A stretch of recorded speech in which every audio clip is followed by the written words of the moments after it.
inside on a cold and chilly night.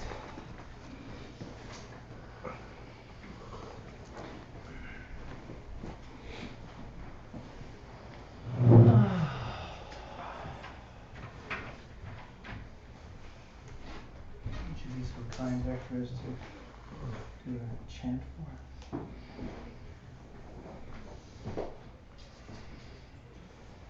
Sashi Bhagi Jishin Metokdram Nrirav Lingshi Nyundegam Padi Sangye Shindu Mitevargi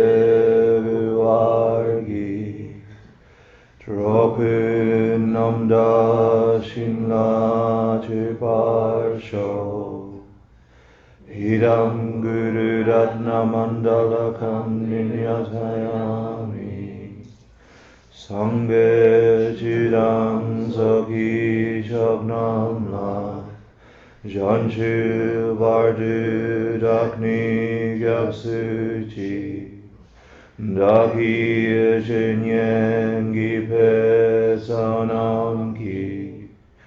Drola Venchir Sangye Driparsho Sangye Chidam Sogi Shagnamla Janchu Vardu Dakni Gyapsuchi Daki Chinyengi Pesanamki Drola Benchir Sangye Driparsho Sangye Chidam Saki Shagnamla Janchu Vardu Dakni Gyapsuchi Daki Chinyengi Pesanamki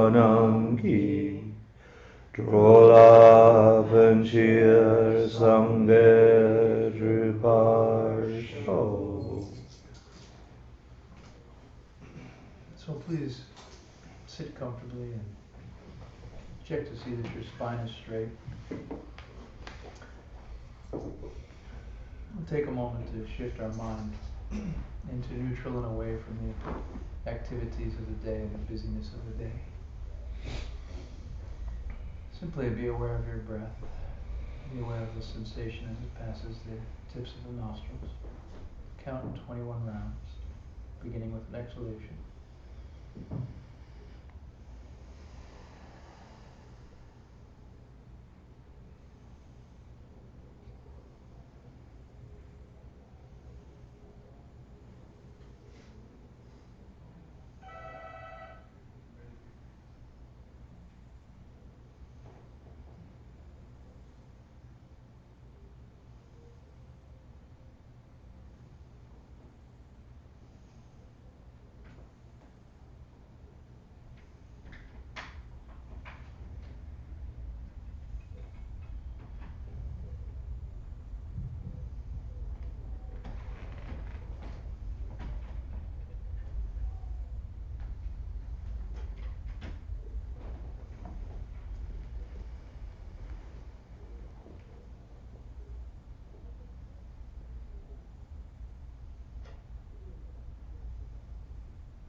So please check your motivation.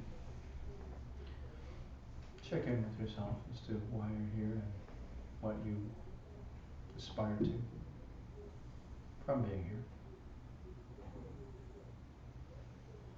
Be very clear in your heart and mind about what you want to get from this.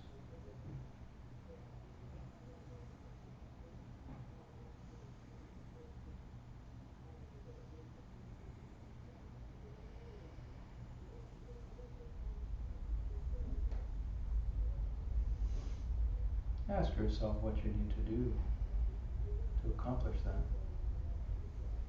Try to be specific.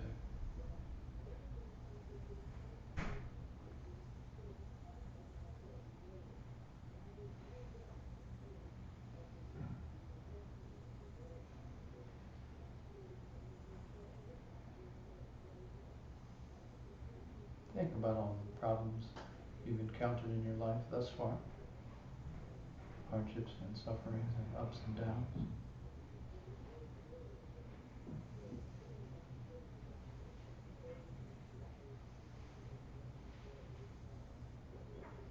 Be specific.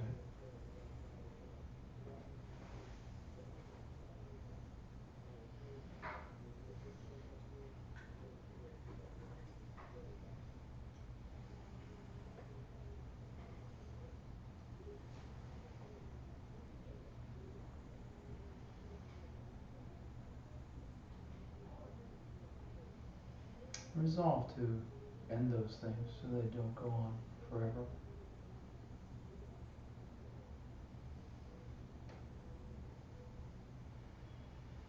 If you can in your heart, resolve to end all those problems and every problem for every being.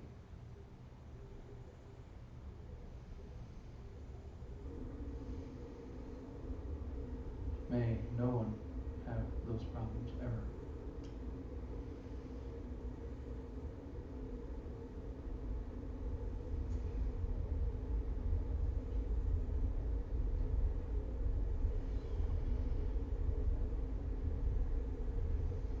Think of the highest happiness in your life, the greatest joy you felt, specifically.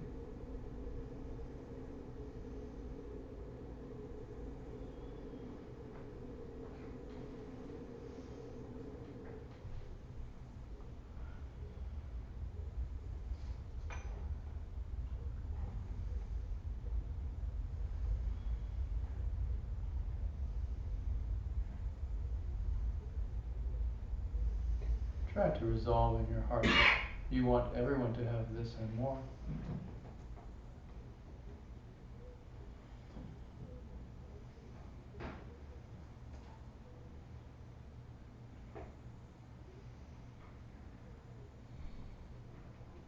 Just see yourself offering it and spreading it throughout the universe to every being in every realm.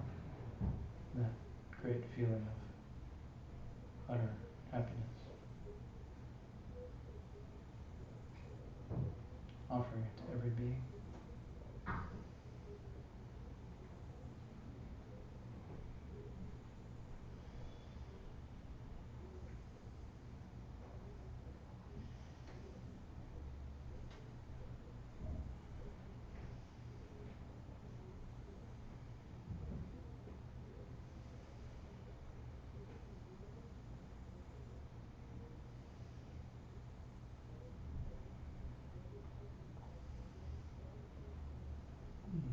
Once again, come back to your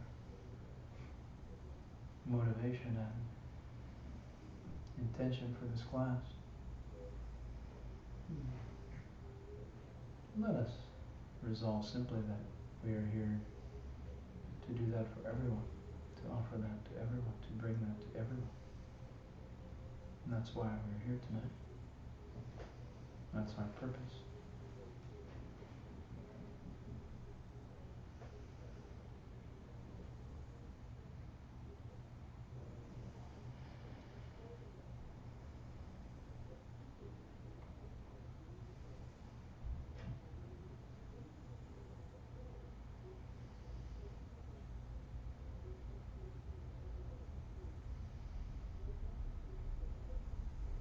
So by the power of this goodness, may we quickly come to realize the capacity to accomplish this truly.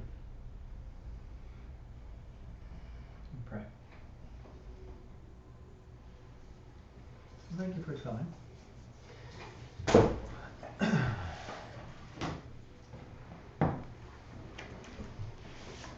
Tonight we are on to the second half of the Bodhisattva vows.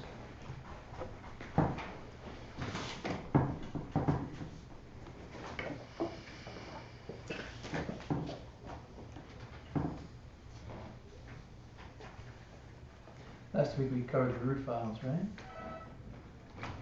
Mm-hmm. We said there were what, 13 root vows? 7? Each one had 2 components. 18. It was a trick question, okay? It was a simple trick question. I was seeing if anyone was paying attention last week, and no one had the answer, sadly. All right. Nonetheless, we shall persevere, right? Okay. So, we're going to talk about some secondary vows tonight. We're not going to go into the... How many secondary vows? How many? Mm-hmm. Not a trick question, just straight up on the list. 18 root vows, 46 secondary vows. So, there are other add-on pieces which aren't typically mentioned in the Bodhisattva vows, and we're going to talk about some of those tonight. Not going to go into the 46 secondary vows. They're in the reading and they're well documented, and we don't have time for it. Right? That's in the full course. So, it's important to understand really what the vows are about, and really, kind of the evolution of our spiritual practice, right? We talked about it last week a bit, about the idea of,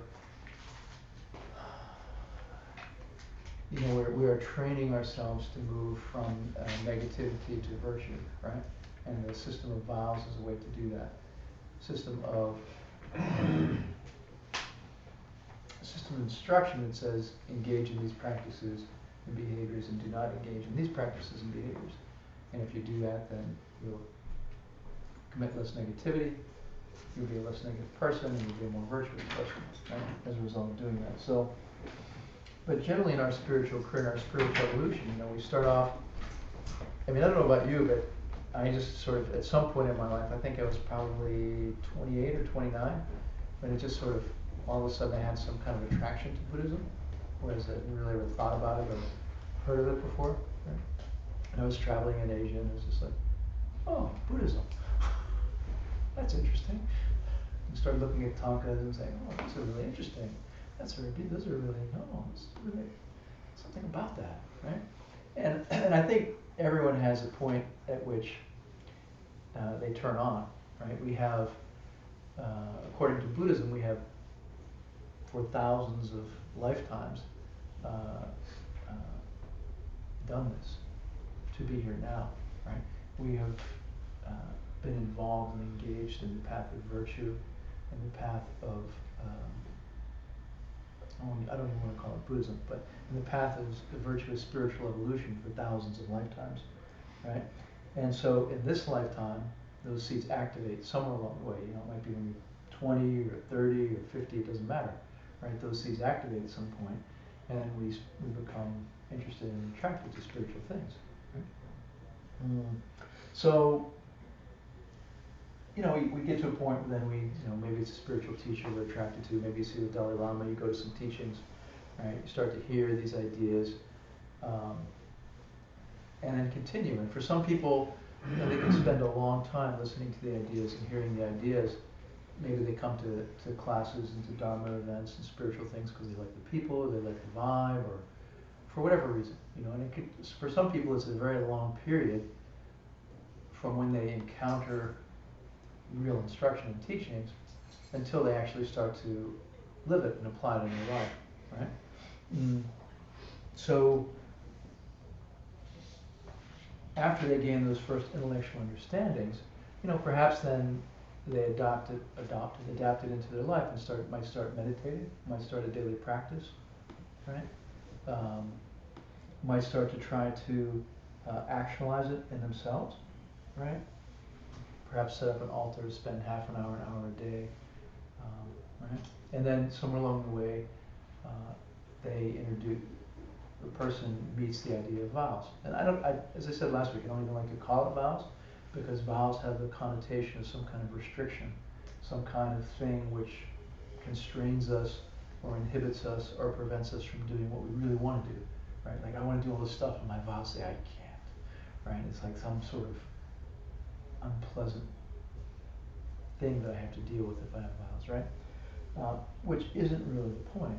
The point is that these are instructions. These are a list of behaviors provided by enlightened beings who say, if you do these things, you'll be happy, right? If you avoid these things, you'll be happy. And so, vows are really a gift from holy beings, providing us with a roadmap to happiness. And so we have, it's part of the one of the qualities of ignorance, right? Is where we think holy things are actually unpleasant, and vice versa. We think that corrupt, negative, and dirty things are actually pleasant. So it's part of living in an ignorant time, in an ignorant age, an ignorant society, spiritually ignorant, right? So we think that this gift which was given to us by holy beings, which will lead to ultimate happiness, is some kind of unpleasant issue to deal with, some sort of problem to it, some sort of uncomfortable thing that I have to do that I don't really want to do, right? Whereas, all the things which aren't going to lead to true happiness, like consuming and chasing and running after things and doing whatever it takes to acquire, will somehow lead to lasting happiness, when in fact it doesn't, right? So, anyway. So, each of these things are sort of rungs on a ladder, right? I mean, you turn on, your seeds activate, you turn on the Dharma, you start to take intellectual teachings, you meet a teacher, you start to integrate the practice into your daily life, you start to meditate, you meet vows, and then you take vows. And Bodhisattva vows especially are very powerful. So it's making a commitment to being a certain kind of person, it's making a commitment to a certain kind of life, a certain way of thinking, a certain way of being, right? Which is very powerful.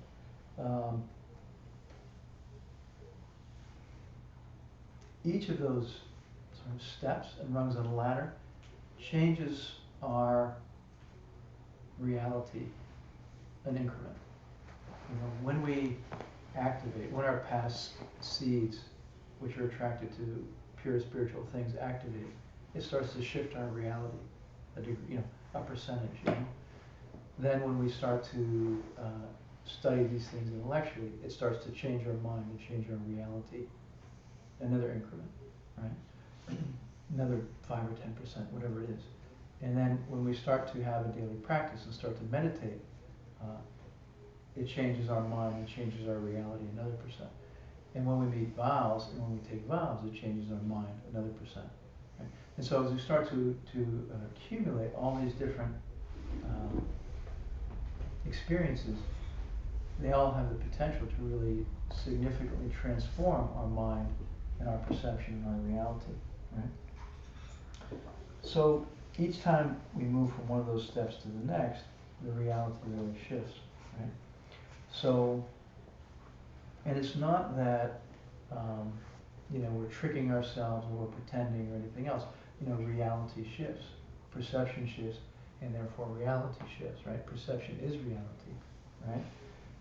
We say that there's an energy or a power associated with those things, with taking vows, with meditating, with practicing, and acting in a spiritual way. And the more we do those things, the more that reality shifts. And literally the world presents itself and appears to us differently and is experienced differently by us, right? And so, as we get higher and higher in that process, our reality shifts more and more. Okay, and then, as we go from Bodhisattva vows to tantric vows, especially, you have to keep the vows, obviously. Then reality shifts more and more, and extraordinary things can happen, and extraordinary appearances can manifest, right? And that's the whole point of our practice, right? With Bodhisattva vows, we have an opportunity to shift to a whole different way of relating to the world, to shift to a whole different way of seeing the world, right? And our normal way of relating to the world and seeing the world is simply me. You know, what can I do for myself? What can I get for myself? Right? Maybe me. I. Right? It's very small. It's very narrow. It's myopic. You know, it's this big. It's not. You know, it's not what we might call totality or enlightenment. Right? It's not what we might call the ultimate. Right? Focusing on me is fairly, you know, antithetical to the ultimate, right?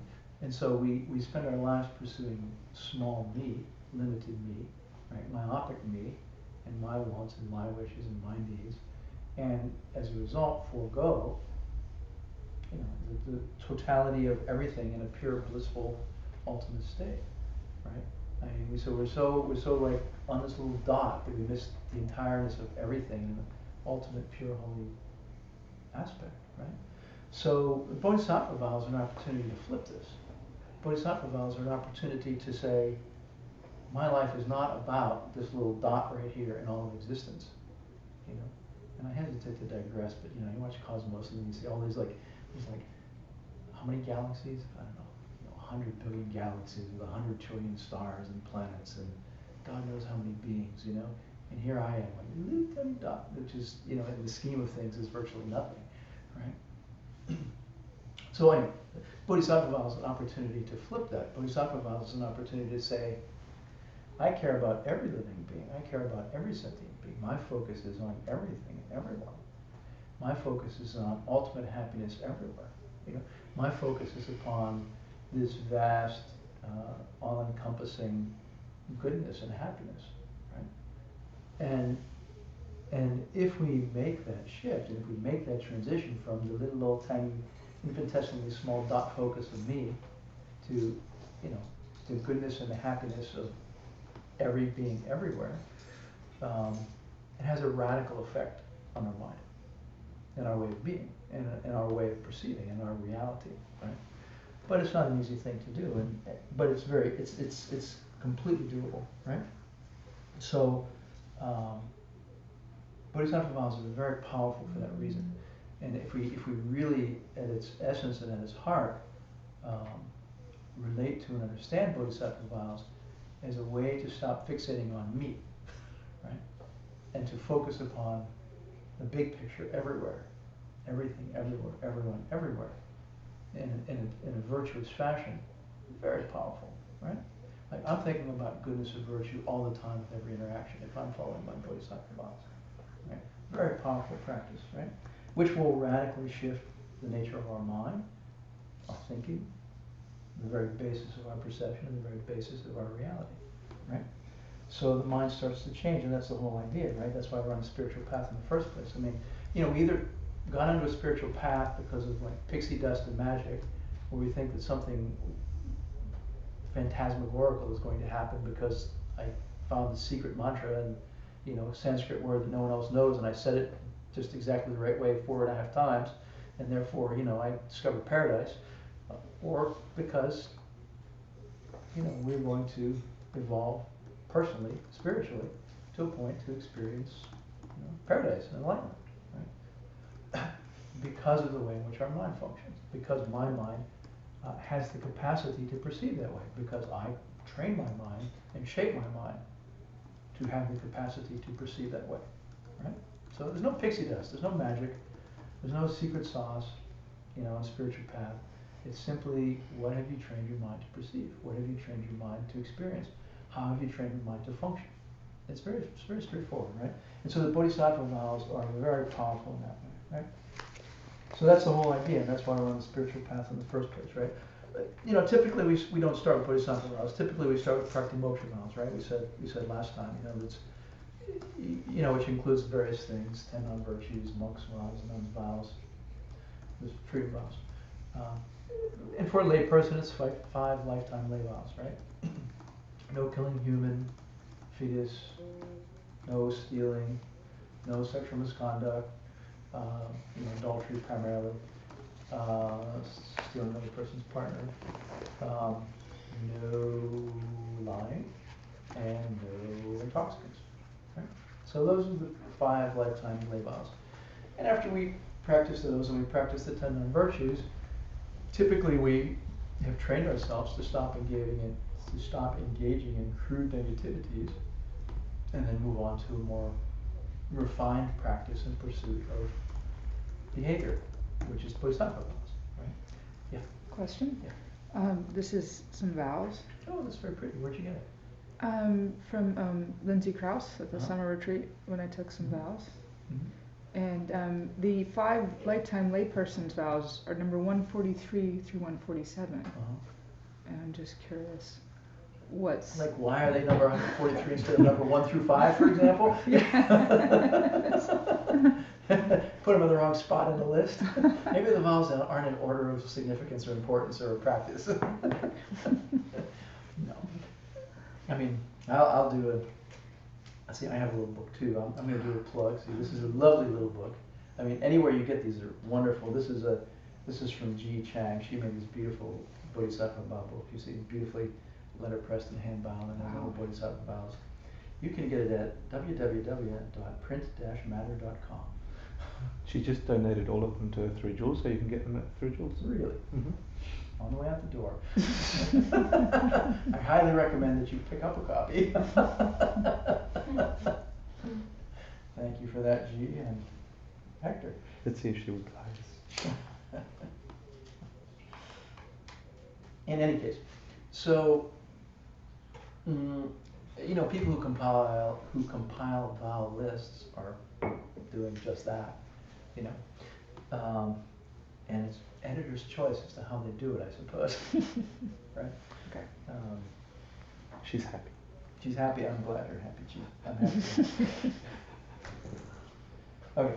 So anyway, so you know, when you take your first vows, for example, lifetime lay vows, that changed your mind and your perception, you know, 5 or 10%, whatever, right?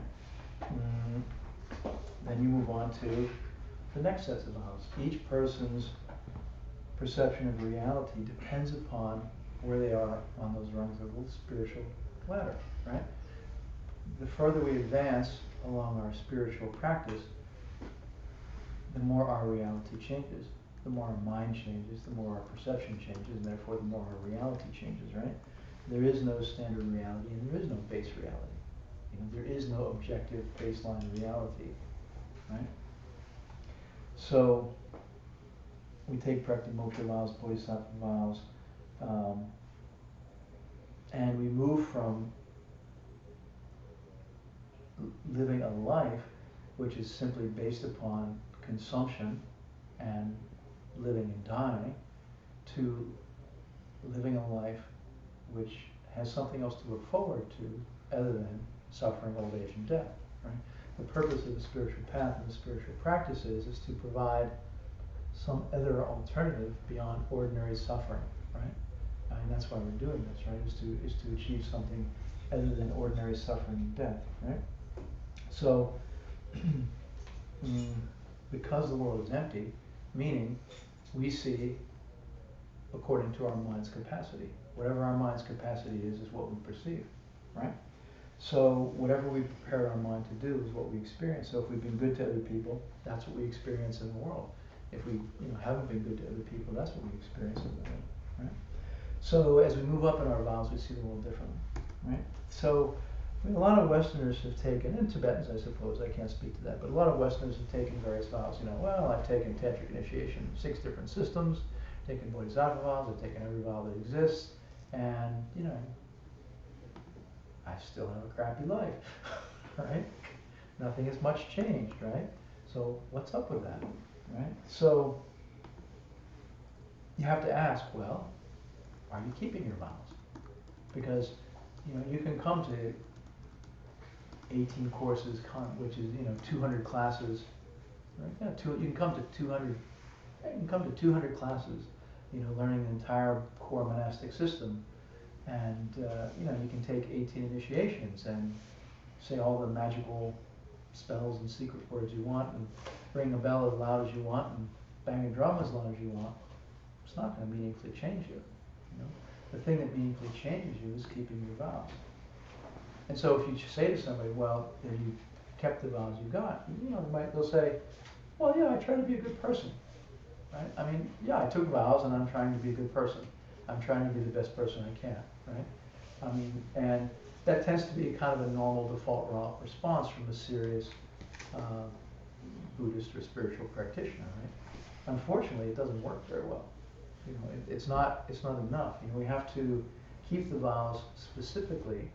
We have to pay attention precisely, and trying to be a good person will do it, because human nature is such that I can't remember all the lies I told yesterday, you know, right? I mean, I can't even remember like the lousy stuff I did earlier today, you know? So to just walk around saying, well, yeah, maybe I did some bad stuff, I'm not sure, it's not going to meaningfully change our mind. It's not going to meaningfully transform our mind, right? So, you know, there is a system in Buddhism where you take vows and you check your vows, and you have to check your vows consistently and regularly throughout the day, like every couple of hours. And that's why people make these beautiful holy books, so that you can, you know, have a nice convenient pocket-sized version to carry around, where you can say, all right, you know, 2-3 hours have gone by, I'm going to check the next vow on my list. I'm going to check in and see, you know, let's pick one. Have I allowed thoughts of anger to go on, you know, today, in the last few hours? And to, you know, think about it for a minute, right? And try to change that behavior, right? And to change that aspect of myself.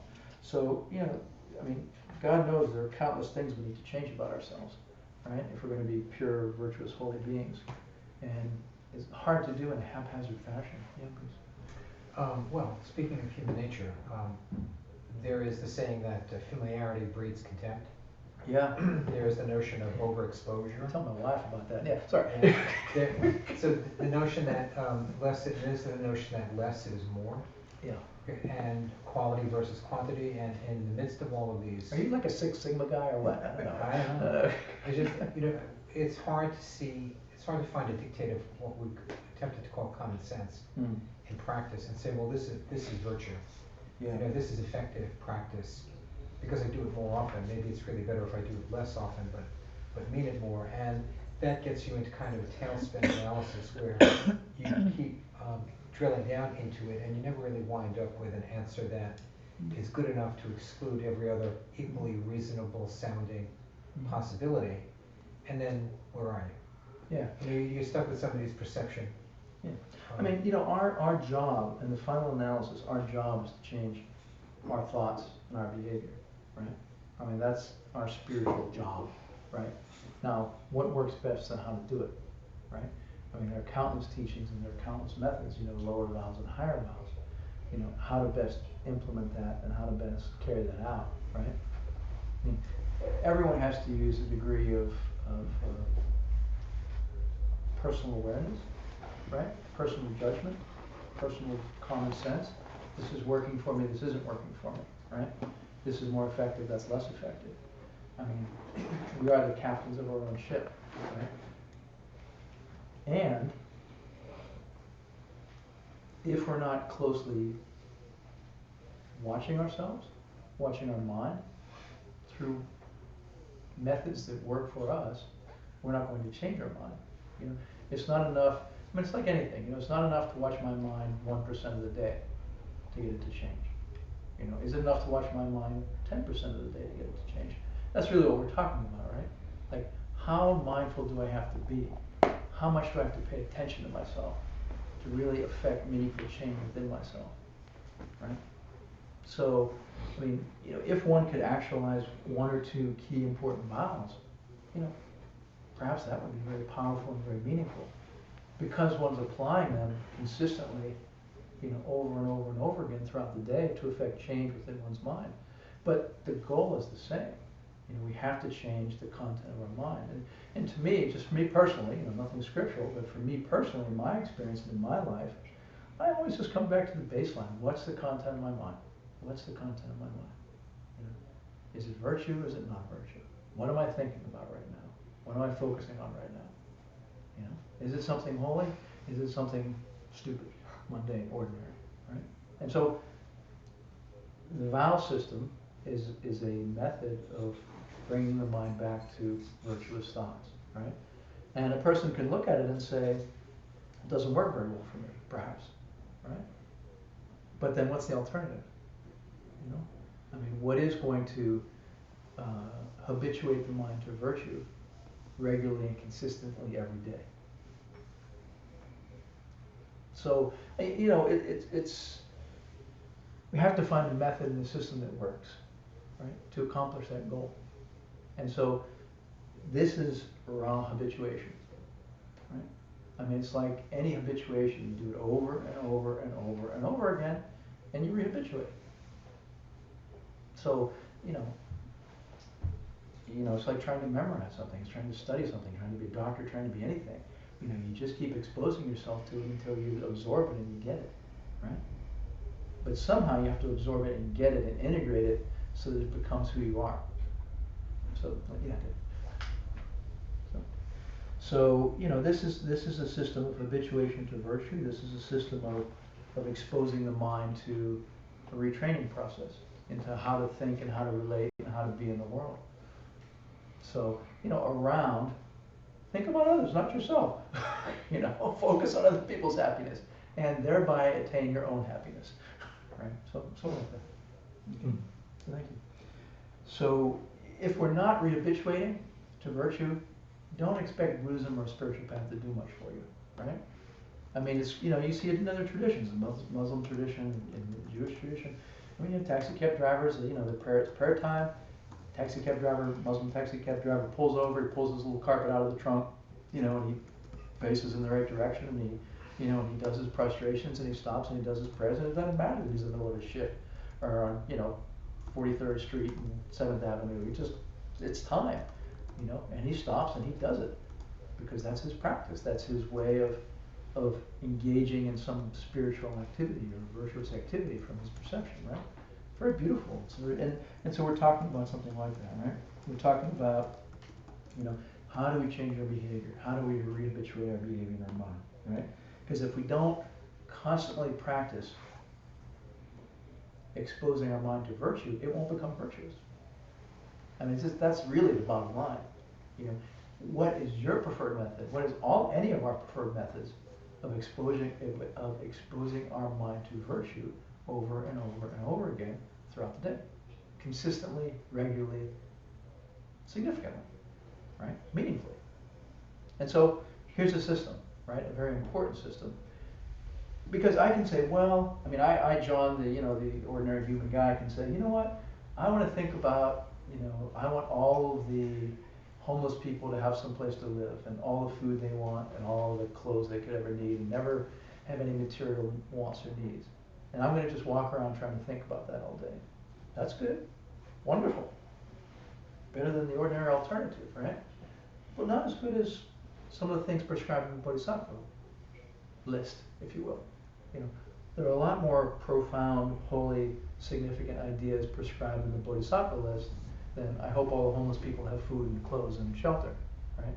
So that's part of the beauty of the system is I, as an ordinary old guy, can say, yeah, let me think of some virtuous thoughts to think.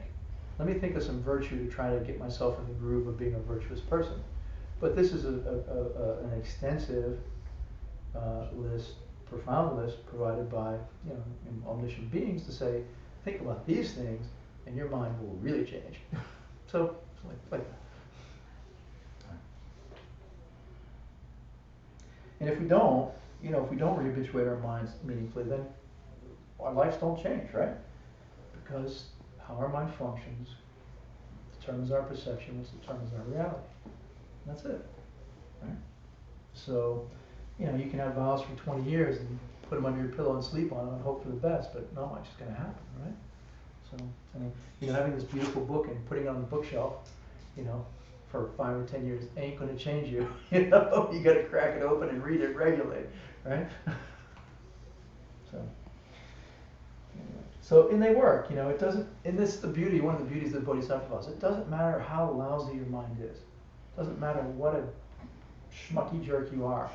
You know, you can start from a really crappy place, and if you do this over and over and over again and habituate yourself, your mind will come out of that crappy place and be rehabituated to pure virtuous thoughts and change you into a pure virtuous being. So it's a very beautiful quality of the Bodhisattva vows. It doesn't matter how bad you are, just by virtue of engaging in it and doing it, you change into a better being, right? So, and then all these extraordinary things, begin to happen. So Bodhisattva vows are really important. They shift your perception like, another 20%, towards a pure reality. And it's a very profound shift to go from focusing upon oneself all the time to focusing upon everyone else. I don't know, somehow it doesn't come through. It's like it's hard for it to sink in. It's hard for it to come through. This idea that what would it be like for every interaction with another person to be based upon their happiness? Like, every time I interact with Hector, I'm like coming from the place of, what would make Hector happy right now? It's not just, what's Hector going to do for me? What information do I need from Hector? How am I going to just do the functional thing I need to do with Hector, right? But like, that's all just very secondary. All he's going to say, and the functionality will happen. But I'm just primarily thinking about what can I say or do right now which is going to further Hector's enlightenment. And like every single person, every time. I mean, it's a completely different way of living, completely different way of being, right? So it's hard to really appreciate the significance of that, but hopefully it comes through a little bit, the idea of like, we live transactional lives. I'm going through the day saying, I have to accomplish this, I have to accomplish that, I need to interact with this person to get this, interact with that person to get that. There's all these functional things to accomplish, and then, I accomplish all these tasks and I feel good about myself. Because, I moved some material things around and there were some outcomes, right? And it's just neutral activity at best, usually, as opposed to all of my activities are based upon how can I move that person closer to enlightenment. How, every single conversation, every single interaction is not based upon how can I get an efficient transaction or how can I get the transaction I want, but the only purpose of the interaction is how can I help that person move closer to enlightenment, right? Totally different way of living, right? Radically different way of living. So that's sort of the thread, or the foundation, or the heart of bodhisattva activity and bodhisattva vows, right? Small amount of effort every couple of hours, consistent small amount of effort every couple of hours, right?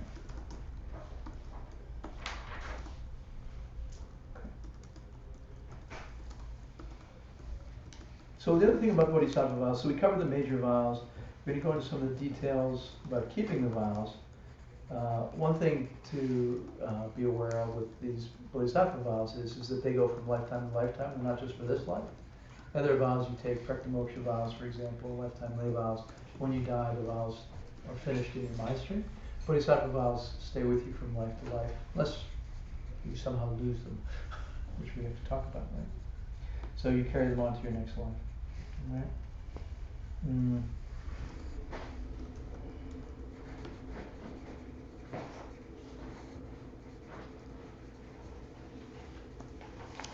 So there are different ways to if when you die your bodhisattva vows aren't lost, then how do you get rid of them, right? How do you cast off your bodhisattva vows, right? A couple of different ways, 3 different ways, right? One way is the classic having wrong worldview, right? Is to think nothing really matters. There's no cause and effect. As long as I can get away with something, then it's okay. If I can steal that and not get caught, then there is no consequence. There is no impact upon me. Right? If I can hurt someone else and get away with it, nothing's going to happen to me. It's, the only consequence is the here and now. If the police don't catch me and put me in jail, then I'm all well and good. I'm scot-free. Everything is fine, right? So to commit ourselves to that viewpoint ruins our bodhisattva vows and destroys our bodhisattva vows, right?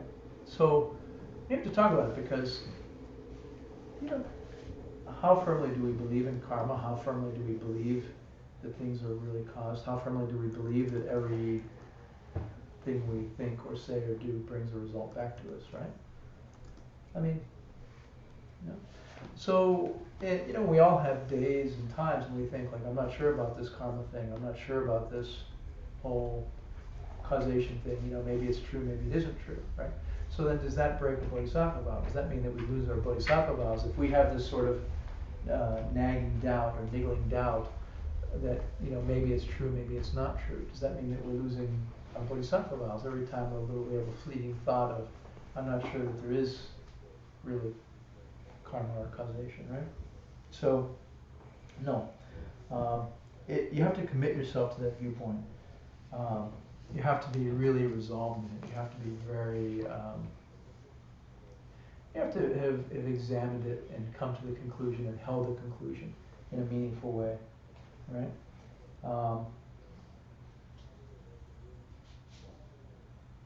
So, doubts, you know, rejecting something in our heart versus having fleeting doubts is very different. I mean, I think for me and perhaps for all of us is a sense of, you know what, sometimes I can do it, sometimes I can't do it. You know, sometimes I believe it, sometimes I don't believe it. And that's okay. I mean, that's simply studying and practicing and developing an ability. That has nothing to do with losing a bodhisattva vow, right? I mean, Jason Kappa goes into this thing of like, well, if I think that karma doesn't exist for like a minute, is that long enough to break the vow? What if I think karma doesn't exist for a day? You know, what if I think karma doesn't exist for 2 days? Right? At what point do I actually break the bodhisattva vow? Right? Goes into this thing about it, right? And basically, you have to, for an extended period of time, like, you know, weeks or a month or two, is to have this resolution in oneself that things don't matter. You know, that what you do doesn't matter. That they don't have a consequence, right? And to consciously reject the principle that there's any such thing as a moral action or an immoral action. I can do anything as long as I can get away with them, right? As long as I don't get caught in the here and now, I'm fine, right? So nothing somehow comes back to me. And if you get to that point where you really feel that and hold to that, then you lose the bodhisattva vow. And it just makes sense, right? Like, how could you possibly consider yourself a bodhisattva? How could you possibly think you have a bodhisattva vow in your mind stream if you are in some deep, heartfelt, resolute way going through life thinking, I can do anything to anyone as long as I don't get caught. Right? It just doesn't make any sense. Okay. So that's one way you can lose your bodhisattva vows. But even if you get to that point, you know, you can still take your bodhisattva vows again and restore them or get them again. So, you know, you can, you know, perhaps have some years of living like that, right? And then have a change of heart and say, you know what, realized I was wrong. You know, I realized things do matter. There's a moral consequence. Things do come back to me. And, you know, I want to be a bodhisattva and take bodhisattva vows. And you can take bodhisattva vows again and then restore your bodhisattva vows and have bodhisattva vows. But it says very clearly that if you do that, that your vows, you have the vows, however, your capacity to attain bodhicitta in this lifetime is significantly impacted. Right? And so you do disadvantage yourself in that way. Okay. So another way to lose your bodhisattva vows is to just formally give up on the idea of bodhicitta. Right? Like, I'm not going to try to help people anymore. I'm not going to try to help people. I don't want to. It's too hard. You know, it's not my thing. You know, I'm not going to try to help all other people. Done. Right? Is it saying I'm not going to, or would it be like similar to be unsure of your ability to actually accomplish that? Well, it's the same thing. You see, it's the same thing we were talking about before, which is, you know, do you have a bad day, right? Are you having a bad day, which is like, God, this is too hard. I have no capacity. You know, I absolutely can't do this. Who am I kidding? You know, you know. Well, how is it that I possibly think I could ever do this, right? Does that break the bodhisattva vow? No. You see, it has to be this sustained conclusion. over a significant period of time that says, you know, I'm not doing it. It's not who I am. It's not what my life is about, and it's not my path, right? And I am not going to work to benefit other people, you know, all the people to alleviate their suffering and bring them to the end of all suffering, right? Right. So you're actively giving up the idea of compassion, right? You reject it, and you refuse to do it, right? So, and the other thing to say is, you know, that's if you break one vow, you don't just lose that vow, you lose all the vows, right? So it's not like, you know, we got 18 root vows, 46 secondary vows, and other ancillary vows. So if you break one of the vows, then you have lost all of your vows, right? Simple. So, and it's not just a bad day. You have to entertain and hold these two viewpoints, one or both of these two viewpoints strongly for a sustained period of time, okay? So formally in your mind say, I give up on the idea of trying to reach a high spiritual level so that I can help other people. You know, I'm just not going to do it. I'm not willing to do it, right? I reject the idea. So, in fact, you have to have doubts. The teachings say you're supposed to evaluate and analyze and question the integrity of these things. You're supposed to say, is karma true? You're supposed to say, is there such a thing as bodhicitta and is it worth it, right? I mean, in fact, if you're not applying a logical mind, an analytical mind, to evaluate and analyze these things, then you're not keeping your vows.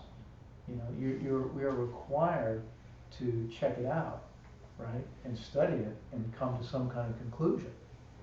Of course, the idea is once we've done that, we've come to a conclusion. We say, okay, I've concluded I want to be a bodhisattva. You know, when you come to that point and you're clear in that and you're resolved in that, such that you're willing to take bodhisattva vows, that, you know, if you're going to do 180 degrees and do the opposite, then, you know, say, nah, not true, then you lose your vows. It's kind of common sense in some respects, right? All right. So Maitreya says, you know, you have to make a distinction, right? Maitreya, when he's talking about evaluating something, he's talking about, you know, if you have a teaching, a spiritual idea or a principle, he says, you don't actively reject a spiritual teaching. If you meet a spiritual teaching which doesn't resonate with you or doesn't make sense to you or you don't want to buy into, don't reject it. Right? There's a difference between buying into something and accepting it or rejecting it. You can just set it aside and say, you know what, it doesn't make sense right now, it doesn't work for me right now, you don't believe it right now, set it aside. Which is what Maitreya advocates, right? Is to set aside the things which you don't buy and then come back to them later with more information and more experience. Yeah. Does that only apply to Buddhism? You mean it's supposed to have all things in life? Because there's other vows that say to place non-Mahayana texts before Mahayana study is against the vow. So does that apply to, let's say you're studying some sort of other philosophy, and you go, oh, this sort of makes sense to me. What about that? I'm not sure. The question isn't clear to me, but I'll give it a shot. Whatever spiritual system one might be studying, right? Let me take a step back. In one's spiritual career, it's normal and typical to be shopping around, if you will, right? Say, let me try a little Taoism, let me try a little Confucianism, let me try a little Buddhism, let me try a little Hinduism, let me try a little this, let me try a little that. You know, no problem. Somewhere along the way, though, one needs to move from dabbling. Not doesn't need to, but you know, to progress, one needs to move from shopping and dabbling to some kind of committed practice within the system. Right? And so, if one has said, you know what, this is what resonates with me, and this is what I want to pursue, right, and is engaging in a system, whether it's Hinayana or Mahayana or Vajrayana or Hinduism or whatever. I mean, as a Buddhist, you say, well, this is the system that resonates and works for me. Right? That's personal choice for each individual. But then when you're within that system, there are going to be lots of things that you're going to buy or not buy when you hear about them. Do this, don't do that, try this, don't try that, right? And just as an informed, educated spiritual practitioner, it's normal and appropriate to say, within a system, to say, I don't understand that, and it doesn't make sense to me, so I'm not going to buy into it and pursue it, all right? And so Maitreya is saying, look, there are things which you can't see, and if people are talking about things which you can't see and which don't resonate with you, don't make sense to you, don't reject them, just put them aside for now. Within the system. Within the system, yeah. And I mean, if you talk about comparing systems, that's sort of. But I mean, one of the more, I guess, like basic or preliminary vows is to consider every written word as the Dharma itself once you've taken refuge in the Dharma. Yeah. So I think that might apply in this case too. But I know that some other later ones might override the earlier ones, and I don't know about that. Well, when you get into vows, you have to study the meaning of the vows very specifically and very carefully, and it's important to be trained in it. If you say, if you take that vow, right, consider every letter to be Dharma, right? Okay, that's every book ever written, et cetera, et cetera, et cetera. Every text right? message. Whatever. That's Every right. stop sign. So, in what context does that make sense? What do you do with all the newspapers? You can't throw them on the ground. So in what context does that make sense? It makes sense from the context that, if one is trained philosophically, spiritually, one would say, listen, letters have no meaning from their own side. Words have no meaning from their own side. Sounds have no meaning from their own side. And so you build this based upon your training and your understanding to say, every single letter is empty of self-existence. There is no self-existent meaning, there's no self-existent content to a letter or to a word, right? And every letter and every word has the potential to be some holy thing. It's an empty object like any other empty object, right? And if I'm thinking properly and relating properly to words and papers and people and everything else, then it's a very different experience of it, right? Like that newspaper could be a holy text that I read and get some higher message from, if my mind is functioning that way. If it's not, it's a rag, it's trash. So we'll get into it a little bit. You have to be very careful about the vows. We talked about it last week. You can read vows. We talked about it last week. People read vows and they're like keeping a bodhisattva vow very carefully, and it's not a bodhisattva vow. Like they read it and it says, I promise not to do ABC. And they interpret the meaning to be something. And then they're very strictly keeping that. But it's not the real meaning of the vow. And so there are people keeping bodhisattva vows, which aren't the real bodhisattva vows. You know what I mean? So the whole vow thing, you have to be careful. You can't read something and say, I think it means this, and I'll just very strictly go do that. You have to really study it, and you have to really get an accurate teaching on it, so that you're pursuing it appropriately and properly, right? It's very so, and to some degree, it's to Bruce's point, which is it's very easy to take something and just say, oh well, I'll just do this formula in a kind of a mindless way and think that I'm being spiritual, and it's about the underlying meaning and what it's doing to your mind, right? All right, so if you break two of the vows, you can lose your bodhisattva vows by violating two of those root vows, right? Thinking that nothing matters, there's no moral consequence to your actions, and thinking that you're just not interested in being a bodhisattva anymore in some kind of sustained, heartfelt way, right? So those are two ways that you can lose your bodhisattva vows. Another way to lose your bodhisattva vow is to do something to the other 16 vows, 16 root vows, right? So how does one break those other 16 root vows? Well, it's a little harder. 4 things have to be present to break the other 16 root vows. Okay, and they're called 4 chains. Chains in the sense that they something that binds you. Okay? So if these 4 things are there, then you wipe out your vows. And these 4 things are called the 4 chains. Okay? So let's take the first Bodhisattva vow, right? The first Bodhisattva vow is, you guys want a break now? Praising yourself, criticizing. You guys feel like a break now? Let's take a break, then we'll continue on. I feel like it'd be good to have a little refreshment and stretch before we get into the, right, getting a bit stale.